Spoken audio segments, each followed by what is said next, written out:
Right on red. You gotta buy it. 10,000. Yeah. 150. It ain't that fast.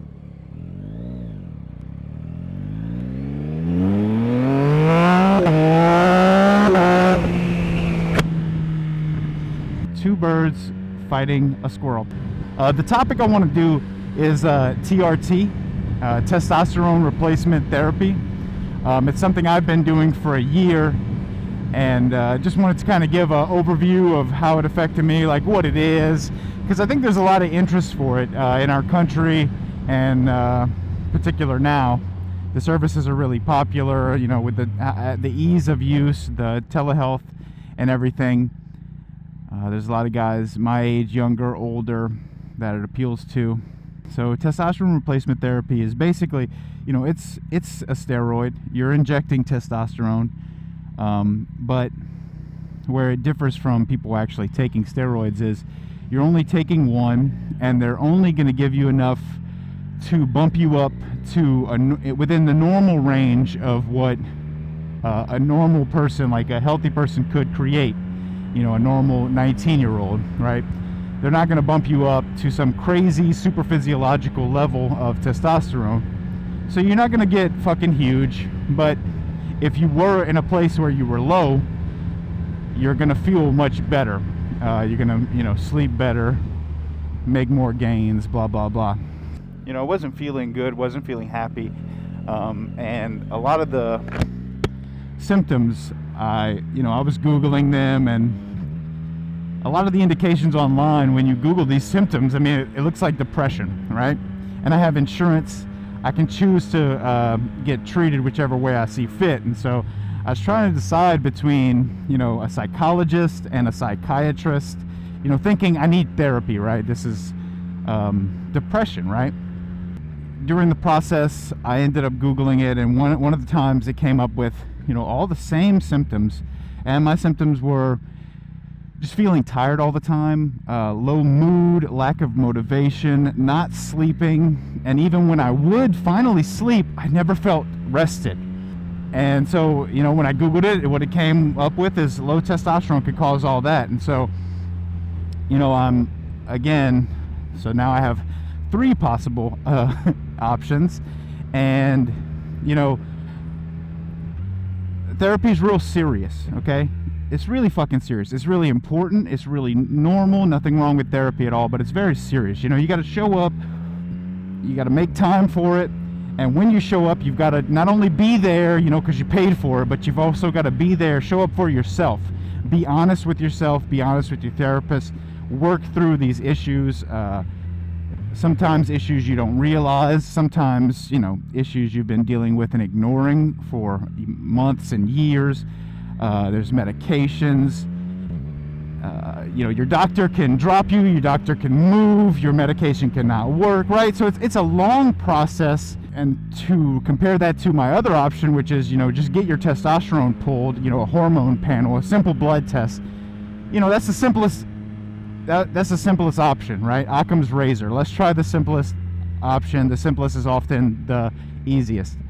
Okay, so that's what I do. I go to LabCorp, get my blood panel drawn, and I was doing research a little bit for testosterone replacement clinics and services that do it via telehealth. And they were saying, you know, as long as you're under something under 450, you could qualify for their service and, you know, get started. And so I get my blood panel drawn, and my number is 214. Context: I'm 33. I lift weights. You know, I'm trying to eat healthy, be healthy. I have a very active job. A regular day is like 13 to 20 miles of walking for me. It's a lot, right? So I'm very active. Again, I'm not some couch potato. So how could my testosterone be that low? And so we get it checked, and it's that low. I end up finding a service called Peter Uncaged. They look at my levels, you know, they review your stuff through doctors and everything, and I qualify, right? And I have talked with, before I found the online option, I actually I was going to my GP for something else. I had like a lymph node that was swollen. I was, scared I had cancer. Thank God it wasn't. But so I go to my GP and I'm like, hey, I'm feeling these symptoms and I'm thinking about testosterone replacement therapy. And he's like, whoa. That's all he said. That was the whole conversation about it. Whoa. Okay. So that's not very, first of all, it's not very helpful. And at the point I'm at that time, I've exhausted other options. I've tried everything else. I'm going to fucking try it, because what's the harm done? I try testosterone, it doesn't work, and then we actually go to therapy, right? So I've spoken with coworkers and friends who have, go on to dedicated clinics, or maybe they get it through their doctor. If you can get it through your doctor, it's actually probably the cheapest option, as long as you have good insurance, which I do. But my doctor wasn't having it. He's not, I don't go to the doctor often, so I don't have a great working long-term relationship with this guy, and I don't have a GP that I have like a good relationship with again. So the online clinics to me really appeal. And some of the people I know are paying like $100, $150 a month. And these online clinics, for not only for the ease of use, but they mail everything out to you, and let me turn this way. It actually comes out to like 80 something, under $90 a month, like all in. I mean, that includes all of the, the testosterone, the pins, the blood tests, the back and forth and everything, the shipping, everything, right? So it's not a bad price, and to have it on hand with you every day is just nice. If you want to travel, you don't have to like go to a different clinic. You don't have to like get it all from your doctor, and all the planning around it. I used to get allergy shots when I was young, and every day, my mom, or every week, I don't remember how often it was. I think it was multiple times a week. My mom's having to bring me to the doctor, get my shot, wait, sign in, wait for the nurse, get your shot, leave. It's just, I'm not about that. Some people are. It's totally fine if you have time for that, if that works with your schedule. Nothing wrong with that. Go ahead. But for me, what appeals to me is just to have it on hand, do everything myself. Other than the blood tests. So after I first got on, there was a blood test at 3 months. And then from there, once you're good, we do blood tests every 6 months. And they keep up with you, and doctors review it, and it's all good. For some people, they care about their fertility. And so these services also can provide aids to that. I think they give they used to do HCG. I think that's harder to make now with regulations. Maybe they have like gonadorelin and things like that. And what that'll do is like boost your natural production while you're on because once you start taking TRT, your body's never really going to make the same as it did before. And in my case, if you were low to begin with, well, now you're going to be super low if you ever come off. And your body will adapt, and it'll come back over time if you get off of TRT, but it's never going to be the same. And mine wasn't good to begin with, right? So it's very serious. It's a lifelong commitment. And for people who care about fertility, they provide different ancillaries and things like that, where I don't care about fertility, however. That's not a concern for me. I don't want kids. I don't have kids. I'm cool with that. You make me infertile. I don't care. If my wife didn't need birth control, I'm thinking about getting a vasectomy as it is. So, a chemical vasectomy doesn't scare me at all. But anyway, you can still be on TRT and fertile. But, if you just want to go that extra mile, you really care about it, there are things you can do. And these services provide things like that. So how has it been for me? Okay, so they say it takes about a month for your levels, a month of the treatment for your levels to get to the level they're going to get and reach steady state where they're going to kind of pretty much stay. But I will say, even from week 1, immediately my sleep improved. And this was my biggest concern. This was my singular issue. And if nothing else worked and I had my sleep improved, this would have been worth it for me, the cost and everything. But my sleep immediately improved. I began falling asleep faster, waking up well rested, just feelings that I had never had before in regards to sleep. So that was great. I also think about a month in, my workouts really started improving, and at the 3-month mark, so history for me is I used to work out, I used to do powerlifting. I did that from like 2015 to 2018, you know, going hard, never skipping, always planning out my macros, hitting my meals. So I had some appreciable amount of muscle mass from that, but you wouldn't have been able to tell, you know, June of last year that I had ever worked out, because I just hadn't for 5 years. And in month 3 of testosterone replacement therapy, I was back to the same physique I had back in 2018. Like, all the muscle I had ever built in my life that I thought I had lost immediately comes back.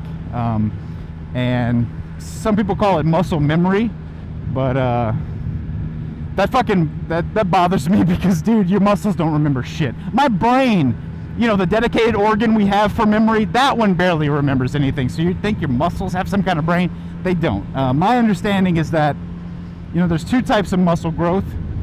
Muscle fibers can expand, get bigger, but then there's also a single muscle fiber can split and become more muscle fibers. And so all the years you've ever put in sports and lifting weights and things like that, during that time, you're going to have a lot of muscle growth in the expansion type, but you're also going to have muscles that have split. So you're just going to have more muscle fibers, right? And so when you take time away, when you're not getting pumps, when you're not using them, your muscle fibers will compact, right? Each one becomes smaller, but they never really fuse back together. So you're always going to have that increased number of muscle fibers. So when you correct your levels, or when you do, you know, a cycle or whatever of steroids, those muscles are going to plump back up like really quickly. And so that's, people call it muscle memory, but that's my understanding, is that it's just your muscles plumping back up because your levels have increased because you're using them again. And that's what I saw. You know, by month 3, I was back to the biggest I had ever been, and since then, you know, the gains haven't really stopped.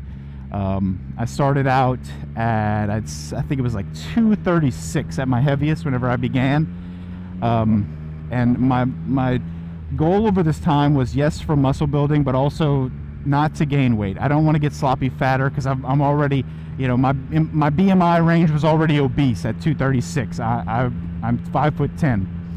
So over that time frame, like 3 days ago, I weighed myself and I'm 214. Okay, so that's 22 pounds down. And over that last year, I've also put on at least 10 pounds of muscle mass, right? So you're looking at like 30 pounds of fat that I've lost. And when I look at my update fit, you know, my before and after photos, it doesn't look like 30 pounds, you know. I could stand to lose probably 20 or 30 more before I would be happy. But, you know, I'm not doing things very quickly. I'm not on a dedicated cut. I'm not really tracking my macros. So, you know, 30 pounds, even 20 pounds over the course of a year, that's still huge. That's totally fine with me. And if you do it slow as I am, it's going to be more sustainable and hopefully stick. And that's what I'm looking for. I don't want to yo-yo, okay? We all know friends who, you know, get into bodybuilding, get into, you know, maybe they get into steroids and they get huge, right? But then they come off and they lose it all. Like, that is not what appeals to me. I'm not ever trying to lose it, right? So this is a lifelong commitment. So I'm not trying to go as fast as possible. I'm just trying to make it sustainable, low and slow for the long term, right? Make gains, keep the gains, and don't fall back into old ways. What I was noticing when my levels were low, if I would do everything right, like, you know, watch your calories, hit the gym, work hard at work, sleep, eat right, I would just not gain weight. Like, that was the best I could do. If I did everything right, I would just stay at the same weight. Whereas now, if I do bare minimum, and I don't mean doing everything right, I just mean like lift weights, just eat, but not be super hard on my calorie count. Now I don't gain weight by just doing the fucking bare minimum. So it really has changed. And if I pay attention, if I put concerted effort into my diet and my calories and my weightlifting, I start losing weight while building muscle, which is it's called a recomp, which is really hard to do. But you know, when your levels are correct, that's possible, whereas before it didn't feel possible in the slightest. And so that's one of the big reasons I'm making the video talking about it at all, is because I feel like a lot of people are in that situation, right? They're uncontrollably, continuously gaining weight, and they don't feel like they can do anything about it. And in that situation, you know, I would just get your levels tested. Really cheap. Go get your blood pulled and look at them. Are your levels good? If so, sorry, this will not be your silver bullet. But for me, you know, my levels were messed up, and fixing them really makes this whole process that much easier for me. And so I really appreciate it. Is it the quick fix for everyone? Obviously not, man. I don't want to sit here and say, oh, well, just take testosterone, you know, just go on TRT, no matter who you are, where you are. Everyone's individual journey is going to be different. Like I said, my levels were at 214, and I wasn't sleeping, and I had all these negative issues. But some people, it is a spectrum after all. Some people can be at that level and feel totally fine. Nothing's wrong with them. They're not unhappy. They're sleeping well. They're making gains. So it's about you. It's about, yes, where your levels are, but also how you feel is a very important factor. They're not just going to give you testosterone if your numbers are low. It's your feelings are a huge component here. But I feel like I just felt like I was on empty all the time. So, you know, you're always going to have obligations. You're going to have things pulling on you, and it just feels like there's always something that needs more, right? Your family needs help. Your friend needs something. This is broken. You got to fix it. Your house, you know what I mean? On top of job, and some people have kids on top of that. So it's like a constant, never-ending stream of things grabbing for your time, and grabbing for your energy, and grabbing for your attention. I felt like I was on empty. I felt like I couldn't do any of that shit. And that is one of the big reasons I looked into this, and one of the big positives that I've achieved with it is just feeling like I can do more. And that's not to say that I'm perfect. That's not to say that I get everything done. It's not to say that everything's going great in my life and I'm just immaculate. But I feel like I'm getting more done. I'm happier doing it, and I have more left, not only for myself, but those who need me. And that's huge.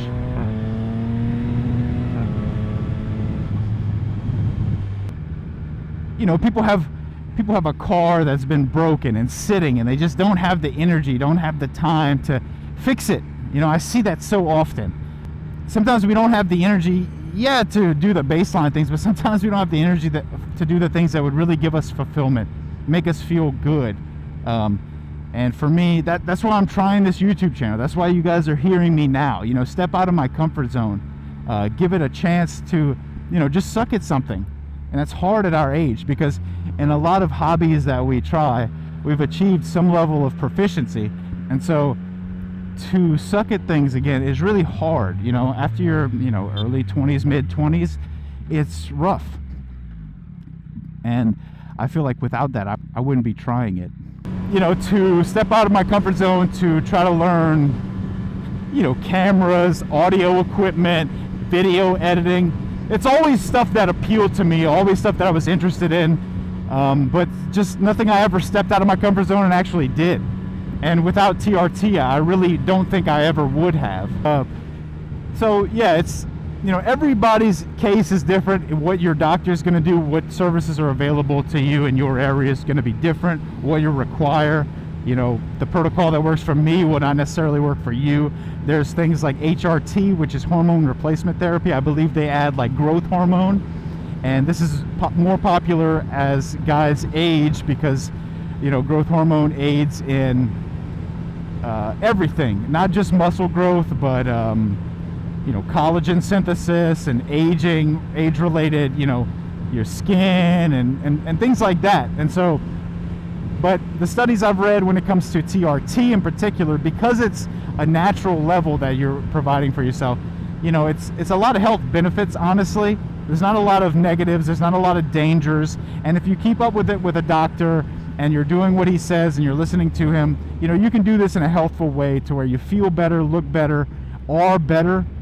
You know, you become a better version of yourself. That's the goal here. And that's what I feel like I got. I felt like, because I was so low, because I was so tired, because I couldn't focus on things, I felt like I just wasn't myself, right? And to have that motivation back, to have that energy back, it's me. And it was a part of me that I missed, that I feel like I've achieved, that I've gotten back to. And for that alone, I really feel like this has been worth it. And then for the sleep component that I get, I'm just really grateful for it. And like I said, I've been on it for a year, and I have no plans to change that. I'm going to keep doing it. If it ever becomes a chore or something that I don't enjoy, yeah, I would look into stopping or changing it. You know, if I ever had some crazy health complication, you know, related or unrelated down the line that required me to prioritize my health in another way, I'd be willing to do that. But as it stands now, I'm very happy. The results have all been positive. The one thing I will mention is hematocrit. My hematocrit is elevated, and what is that? That is red blood cells. My body is producing too many red blood cells. That makes your blood a little too thick. And all you have to do to fix that is just do blood donations every so often. That donates your red blood cells, and it just equalizes it out, because your body's going to continue to make them. But if your blood's already thick, it can be dangerous. It can cause clots and deep vein thrombosis. I think that's a clot, DVT. It can cause a dangerous situation if it's left unchecked. So again, keep up with your doctor, listen to what he says, let him check your results, and he'll keep up with all of this. Recently, I knew I needed to donate blood, so I went to do so, and they have like a list of people who can't donate, and it's like anybody taking testosterone, right? And when it comes to like bodybuilders taking underground stuff and all this dangerous, morally I get that, because end ugly. Because, you know, there's guys taking underground drugs of questionable origin, and they're not sure exactly what it is, and God knows the dosages. And you know, your grandmother goes to the doctor, she needs a blood infusion, and what she gets is the Captain America Hulk serum from this guy who's taking all this stuff. Because they also, you know, bodybuilders and people taking steroids, they need to donate blood as well. And what they do is they go to donate blood because it's free. They just lie. They say they're not taking anything. And so that blood goes in a normal pool of donations. And again, your grandmother needs a transfusion, and she gets fucking Eddie Hall's blood. She gets that bodybuilder blood. And will it be bad for her? I don't know. Might even help her, right? But it's just morally unacceptable to me personally. It weighs on my conscience for people to be doing that. And so for that reason, you know, I don't lie. I'm not going to go in and lie just so that I can get the free service. What you can do is your doctor can prescribe, it's called a therapeutic donation. And so it's a blood donation where you're not doing it necessarily for the recipient, you're doing it for me, for the person donating, for their health. And I think they just throw that blood away, honestly. So I need to get that done. I need to get a doctor to prescribe that, and so I can go get that done. And then we're all good. You know, other than that, I've had no other problems, no negatives, no blood pressure, cholesterol, lipid profile. All things are good. Energy is good. I will say, because my blood is so full of red blood cells, dude, I can run like a beast. I've always had, I believe it's called exercise-induced asthma. You know, as I exercise, my throat, my trachea starts burning. I'm breathing too hard. I feel like I'm not getting enough oxygen, and then eventually it gets worse and worse. It feels like I'm running on a cold day when I'm just running on a regular day. But now with all those red blood cells, dude, I'm a fucking beast. And man, I can just run for days because my blood is so full of red blood cells. I don't need to breathe hard. I can just breathe through my nose like normal. It's kind of crazy. I believe that's the advantage Lance Armstrong had when he was blood doping. He was, you know, he's effectively putting more red blood cells, so your body uses oxygen more efficiently with more red blood cells. But again, you know, if you let that go for too long, unchecked, it can cause problems. It can be dangerous. So, you know, just keep up with it. You know, do what your doctor says, and you should be all good. So far, so good. This is my 1 year update, and I'll keep up to date if anything changes or if, you know, I'm not enjoying it. But so far it's been good. I just wanted to give my perspective on the issue. Appreciate you guys watching. You guys have a great day.